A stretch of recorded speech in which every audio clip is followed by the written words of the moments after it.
రాజు నేనే మంత్రి, నాకెవరూ పోటీ లేరు, నాకు నేనే పోటీ, నేను మొనగాన్ని. ఓరు నాయన, ఎక్కడిది ఇది? నాకెవరూ పోటీ లేరు, నాకు నేనే పోటీ, ఇంతవరకు బాగానే ఉంది, నేను మొనగాన్ని. ఏం ఏం సందేశం, ఏం ఇస్తున్నట్టు? నేనే రాజు నేనే మంత్రి. 2029లో జమిలీ రాబోతున్నది, అంటే ఒకే దేశం ఒకే ఎన్నిక. మళ్ళీ నేనే ముఖ్యమంత్రిని అయితా, మరో 6 నెలలు ముఖ్యమంత్రి పదవి నాకు బోనస్. ఎందుకు బోనస్? 2028 నవంబర్లోనో డిసెంబర్లోనో పదవీ కాలం అయిపోవాలి, అప్పుడు మళ్ళీ ఎలక్షన్స్ రావాలి. ఈ జమిలీ వల్ల ఏమవుతుందంటే ఇంకొక 6 నెలల తర్వాత జమిలీ పెట్టబోతున్నారనమాట. సో కాబట్టి అప్పటికప్పుడు ఎలక్షన్స్ ఉండవు, ఇంకొక 6 నెలలు ఇప్పుడున్న గవర్నమెంటే కంటిన్యూ అవుద్దనమాట. సో కాబట్టి నాకు ఒక 6 నెలలు ఇంకొక బోనస్ రాబోతున్నది. అండ్ దాంతోపాటు 10 ఏళ్ళు కంప్లీట్ అవుతుంది, అంటే మొత్తం ఈ 2029లో జరిగే దాంట్లో కూడా నేనే గెలుస్తా, మొత్తం కలిపి 10.5 ఏళ్ళు పదవిలో ఉండి రికార్డు సృష్టిస్తా అని చెప్తున్నాడు. ఇప్పుడు రాజన్నా మంత్రి అన్నా లేకపోతే నువ్వు మొనగానివి కావాలన్నా ఏం చేయాలా? నువ్వు చెప్పిన ఆ మార్పు ఏందో తెలంగాణ ప్రజలకు చూపించాలా. మార్పు కోసం అని అధికారంలోకి వచ్చిన రేవంత్ రెడ్డి ఏం మార్పు చూపించినావు తెలంగాణ ప్రజలకు ఒక్కటి చెప్పు జరా. విద్యా వ్యవస్థలో మార్పు చూపించినవా? ఆరోగ్యపరంగా ప్రజల్లో ఏమైనా మార్పు చూపించినవా? దేంట్లో ఒక్క చిన్న మార్పు చూపించి? అవినీతిలో ఏమైనా మార్పు చూపించినవా? అంతకుముందు ఒక కుటుంబం 4 కలిసి తింటుండే, ఎవరికి పెట్టకుండా అంటే ఎవరు తిననీయకుండా వాళ్ళే తింటుండే. ఇప్పుడు 400 మంది 40 మంది తింటున్నారు ఇక్కడ కాంగ్రెస్లో. అక్కడ కేసీఆర్ కుటుంబం, ఇక్కడ మీ కుటుంబం లేదా? మేము చూపిస్తాం.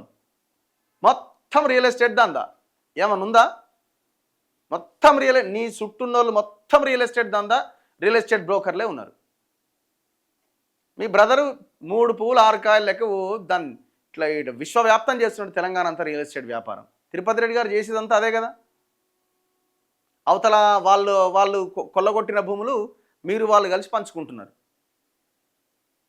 మంత్రులది ఎవరి దుకాణం వాళ్ళదే. ఒక ఆయన 10%, ఒక ఆయన ఇంకొక ఆయన ఇంకొకటి. ఎవరి దుకాణం వాళ్ళదే. నువ్వు నన్ను డిస్టర్బ్ చేయక నేను నిన్ను డిస్టర్బ్ చేయ.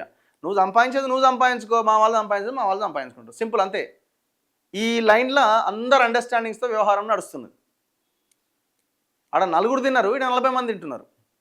అంతే. కరప్షన్ ఆగలే. రాష్ట్రంలో విద్యా వ్యవస్థ మారలే. విద్యకి 15% అని మేనిఫెస్టోలో పెట్టి సిగ్గు లేకుండా మళ్ళీ 7% పెట్టిరు.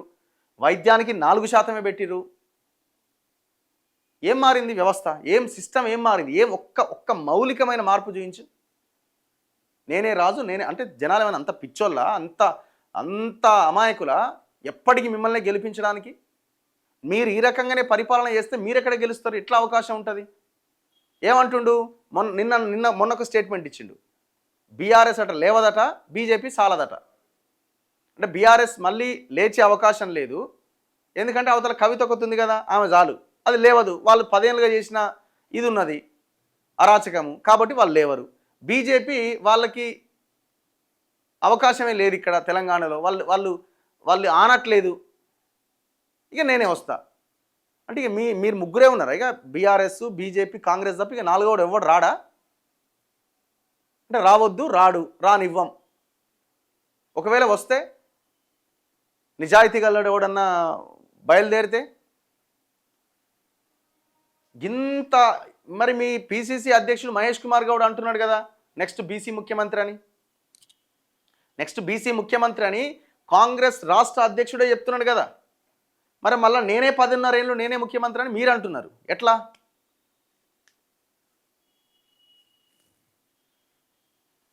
బీసీలకు 42% రిజర్వేషన్ అమలు చేయడంలో ఫెయిల్యూరే. 2 బిల్లులు తెస్తారు, దాన్ని గాలికి వదిలేస్తారు, అక్కడ పంపించడం అయిపోయిందని చెప్తారు. మరి బీసీ ముఖ్యమంత్రి కావాలి కదా. మరి మీ సామాజిక న్యాయం అంటే ఏంది? రాహుల్ గాంధీని కలిసినావు. రాహుల్ గాంధీ ఆలోచనతోనే నువ్వు నేనే 10.5 ఏళ్ళు ముఖ్యమంత్రి అని అనుకుంటున్నారా మీరు?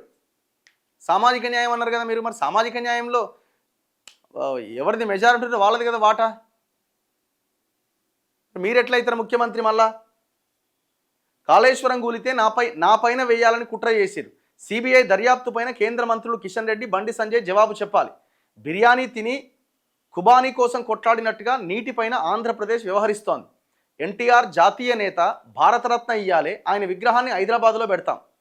తెలంగాణలో ఎంతోమంది మహానుభావులు ఉన్నారు, వాళ్ళ గురించి అడిగినవా? ఏడున్నారు? మీరు ఆంధ్రప్రదేశ్లో ఉన్నారా? ఇంకా తెలుగుదేశం పార్టీలో ఉన్నారా?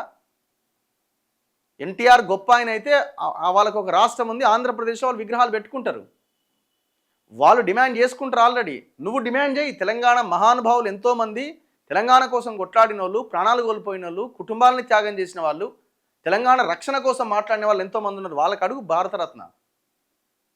టీడీపీ వాళ్ళు, తెలుగుదేశం వాళ్ళు అడుక్కుంటారు ఎన్టీఆర్కి భారతరత్న.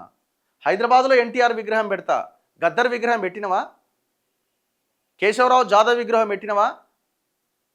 ఎక్కడైనా అఫీషియల్గా వీళ్ళ విగ్రహాలు ఎక్కడైనా ఉన్నాయా? ఎవరి?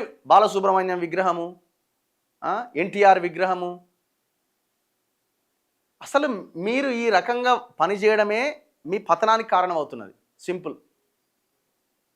మీరు ముఖ్యమంత్రిగా సక్సెస్ అయ్యిర్రా, ఫెయిల్ అయ్యిర్రా, ఎట్లా పనిచేస్తున్నారనేది ప్రజలను అడగండి. ప్రజలు ఎంత హోప్తో మిమ్మల్ని గెలిపించారు, ఎలాంటి హోప్స్ పెట్టుకొని. ఇప్పుడు మీ పరిస్థితి ఏంది? ఎన్టీఆర్ విగ్రహాన్ని పెడతారట. ఎన్టీఆర్ విగ్రహాన్ని, గద్దర్కి 3 ఎకరాల భూమి ఇస్తా, నెక్లెస్ రోడ్ దగ్గర పెద్ద కల్చరల్ సెంటర్ పెడతామని మీరు ప్రకటించి 2 సంవత్సరాలు అవుతుంది. ఏది మరి ఇంతవరకు? అందశ్రీ పార్క్ ఏమైంది అక్కడ గట్కేసర్ దగ్గర?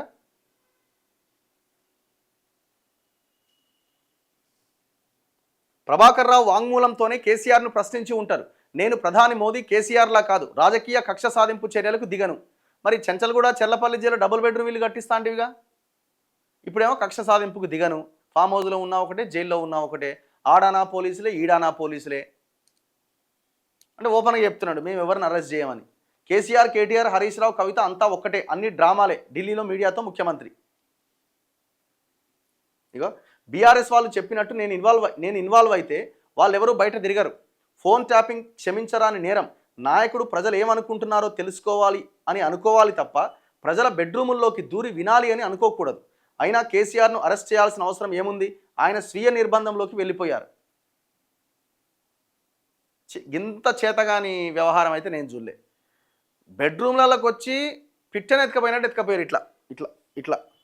ఆ వీడియోలు ఉన్నాయి కదా సోషల్ మీడియాలో, అవి చూసినప్పుడు, తిన్నప్పుడో తినకముందో పడుకునేటప్పుడు ఆ వీడియోలు ఒకసారి చూసుకుంటే రక్తం కొంచెమన్నా మరుగుతుంది కదా ఎవరికైనా, మనిషి అన్నోడికి. ఇంత చేతగానోడు అనుకోలేని అయితే.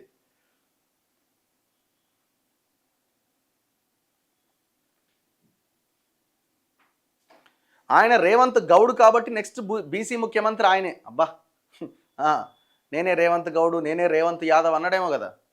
ఆయన అట్లా ఫీల్ అవుతుండేమో, బీసీ ముఖ్యమంత్రి మరి నేను బీసీనే కదా అని. ఎవరు వచ్చినారు? ఏమి ఇన్విటేషన్? డోరేసి.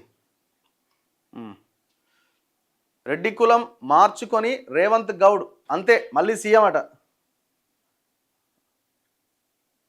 సన్న బియ్యం కొద్దిగా పేద ప్రజలకు ఉపయోగపడుతున్నాయి. విద్యా వైద్యం పూర్తిగా కార్పొరేట్ స్థాయిలో ఉచితంగా ఇచ్చినప్పుడు పేద ప్రజలకు మేలు జరుగుతుంది, మార్పు వస్తుంది.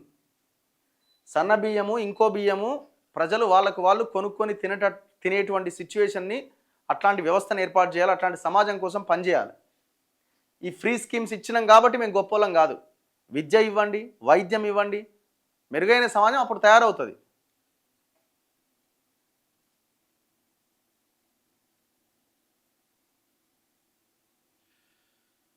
ఎవరికి వారే రాజులు బ్రదర్ అట. సర్పంచ్ల బిల్లులు మంజూరు చేయాలని అడగండి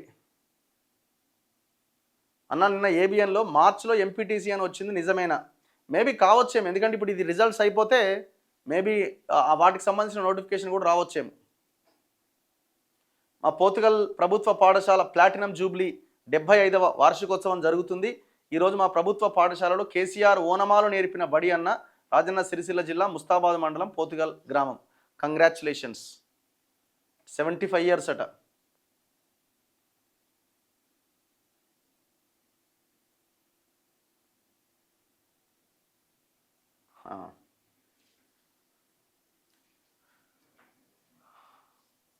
భైంసా మున్సిపాలిటీలో ఆఫ్లైన్లోనే ఇళ్ళకు పర్మిషన్స్ ఇస్తున్నారట. అవినీతికి ఎంఐఎంకు సపోర్ట్ చేస్తుంది కాంగ్రెస్ ప్రభుత్వం. 1500 కోట్ల అవినీతి జరిగిందట. మరి అక్కడ ఉన్న బీజేపీ వాళ్ళు ఎందుకు ఈ అంశాన్ని తెర మీదకి తీసుకొస్తలేరు?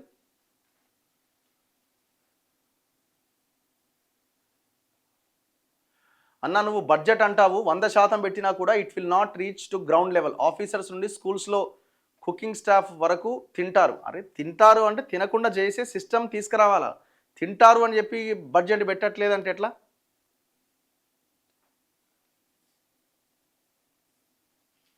రఘు గారు ఆంధ్ర సైడ్ అట వెలిగొండ 2 టన్నెల్స్ పని అయిపోయింది, 2 సంవత్సరాల్లో ఓపెనింగ్. కానీ మన సైడ్ ఎస్ఎల్బీసీ ఇంకో 10 ఏళ్ళైనా అవ్వదు. అంతే ఉంటుంది మన దగ్గర పని.